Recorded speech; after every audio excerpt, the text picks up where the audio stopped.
ಒಂದು ಪುಸ್ತಕ ಇದೆ, ಬಹಳ ಫೇಮಸ್ ಬುಕ್ ಅದು. ಆ ಪುಸ್ತಕದ ಟೈಟಲೇ ಬಹಳ important. Can an iron fence save A tree which is ಹಾಲೋಡ್ by termites ಅಂತ. ನೀವು ಯಾವುದೋ ಒಂದು ಮರಕ್ಕೆ ಟ್ರೀ ಗಾರ್ಡ್ ಹಾಕಿ ರಕ್ಷಣೆ ಮಾಡಕ್ ಹೋಗ್ತೀವಿ, ಮರದ ಒಳಗಡೆನೆ ಗೆದ್ದಲು ತಿಂದ್ಬಿಟ್ರೆ ಯಾವ ಐರನ್ ಫೆನ್ಸ್ ಇದು ಮಾಡಕ್ ಸಾಧ್ಯ? ಇದು ಕೆಪಿಎಸ್ಸಿಗೆ 100ಕ್ಕೆ 100 ಅನ್ವಯ ಆಗುತ್ತೆ. ನಾವೇನೇ ಕಾನೂನು ಕಟ್ಟಳೆ ರೂಲ್ಸ್ ಮಾಡಿದ್ರು ಕೂಡ ಅಲ್ಲಿರೋ ಮೆಂಬರ್ಸ್ ಅನ್ನಿಸ್ಬೇಕು ನಾವು ಯಾತಕ್ಕಿದೀವಿ ನಾವು ಅಂತ. ವಿಧಾನಸೌಧದಲ್ಲಿ ಬೋರ್ಡ್ ಹಾಕಿದ್ವಿ, ಕೆಂಗಲಂತವರು ಹೇಳಿ.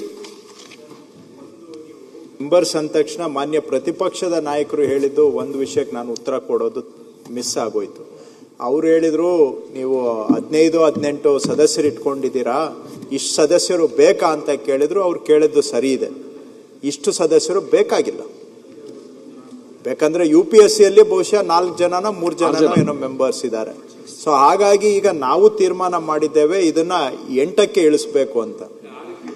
8ಕ್ಕೆ ಇಳಿಸ್ಬೇಕು ಅಂತ ತೀರ್ಮಾನ ಮಾಡಿ ಸರ್ಕಾರ ಆದೇಶನೂ ಕೊಟ್ಟಿದ್ದೇವೆ. ಆದ್ರೆ ಯಾವಾಗ ಅದು ದಿನ ಎಫೆಕ್ಟ್ಗೆ ಬರ್ತಾ ಇದೆ, ಆದ್ರೆ ಅವರು ರಿಟೈರ್ ಆಗೋದಕ್ಕೆ ಮೊದಲು ಅವ್ರು ತೆಗಿಯಕ್ಕಾಗಲ್ಲ. ತೆಗಿಬೇಕು ಅಂದ್ರೆ ಸದನ ತೆಗಿಬೇಕಾಗುತ್ತೆ, ತಮ್ಗೆ ಗೊತ್ತಿದೆ.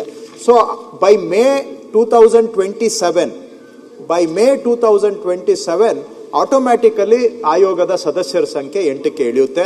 ಅದನ್ನ ಅವ್ರು ಪ್ರಸ್ತಾಪ ಮಾಡಿದ್ರು, ನಾನು ಉತ್ತರ ಕೊಡುವಾಗ ಮರ್ತೋಯ್ತು. 8 ಸರ್, ಇವಾಗ ತಾವು ಹೇಳಿದ್ರಿ ಅದೊಂದು 2027 ಮುಂಚೆ ಆಗಲ್ಲ ಇಂಪೀಚ್ಮೆಂಟ್ ಅಂತ.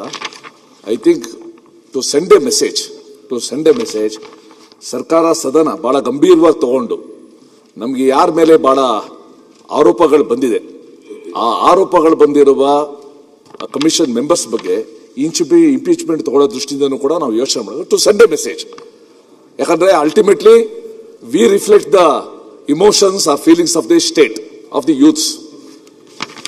ಸನ್ಮಾನ್ಯ ಸಭಾಧ್ಯಕ್ಷರೇ, ವಿಧಾನಸೌಧದ ಮುಂದೆ ಕೆಂಗಲಂತವರು ಒಂದು ಬೋರ್ಡ್ ಹಾಕಿದ್ದಾರೆ, ಸರ್ಕಾರದ ಕೆಲಸ ದೇವರ ಕೆಲಸ ಅಂತ. ಎಂತ ನೋಬಲ್ ಥಾಟ್ ಅದು, ನೋಬಲ್ ಥಾಟ್. ಆದರೆ ಆ ಸರ್ಕಾರದ ಕೆಲಸ ದೇವರ ಕೆಲಸ ಮಾಡಕ್ ಬರೋನೇ ಲಂಚ ಕೊಟ್ಕೊಂಡು ಬಂದರೆ, ಶಿಫಾರಸಲ್ಲಿ ಬಂದರೆ, this will become hollow. So ಅದಕ್ಕೋಸ್ಕರ ಇವಾಗ ನೀವೇನು ಡಿಸಿಷನ್ ತಗೊಂಡಿದ್ದೀರಾ, ಪ್ರತಿ ವರ್ಷ ನಿರ್ದಿಷ್ಟವಾದ ದಿನಾಂಕ ನಿರ್ದಿಷ್ಟವಾದ ತಿಂಗಳಲ್ಲಿ ನಾವು ಪರೀಕ್ಷೆಗಳನ್ನ ಮಾಡ್ತೀವಿ.